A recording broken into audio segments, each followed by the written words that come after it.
ఈ రోజు కూడా చాలామంది 40 రోజులు ఉపవాసం అంటారు, 40 రోజులు మాంసం తినను అంటారు. కొంతమంది అన్యులైతే 40 రోజులు నేను తాగను అంటారు.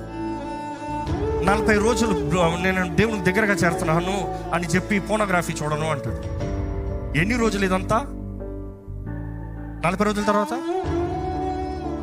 మళ్ళీ మామూలే. దేవుడు నీ దగ్గర 40 రోజుల భక్తి కోరుతున్నాడా? సో కొంతమంది ఆచారంగా వెళ్తారు, ఆచారంగా చేస్తారు. శక్తి లేని క్రైస్తవత్వం, నో యూస్. నువ్వు ఒక విశ్వాసి అయిన తర్వాత ఒక విశ్వాసికి ప్రతిరోజు సిలువ జ్ఞాపకం చేసుకోవాలి. ఆమేన్, ఆమేన్.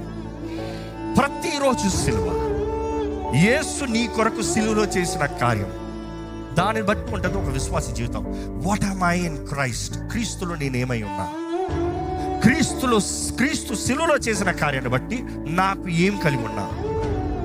క్రీస్తు సిలువలో చేసిన కార్యాన్ని బట్టి నాకు ఈ జయం, నాకు ఈ విడుదల, నాకు ఈ అధికారం, నాకు ఈ వారసత్వం. That is why you remember cross every single day. కానీ రక్షించబడిన వారు, సరే నేను 40 రోజులు దేవుడికి ఇంకొంచెం దగ్గరగా వెళ్ళాలని ఆశపడుతూ 40 రోజులు కేవలం క్రీస్తు శ్రమలని, సిలువని జ్ఞాపకం చేసుకుంటూ, యేసు నా కొరకు చేసిన త్యాగాన్ని, యాగాన్ని జ్ఞాపకం చేసుకుంటూ కృతజ్ఞతాస్తుతులతో నేను దేవునికి దగ్గరగా చేరతాము అంటాను. తప్పుందా?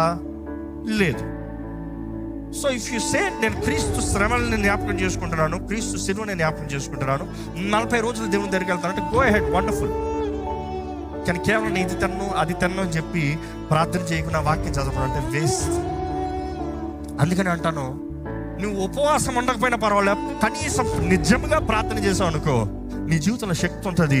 ఉపవాసం ఉండి ప్రార్థన చేయకుండా ఉంటాం కన్నా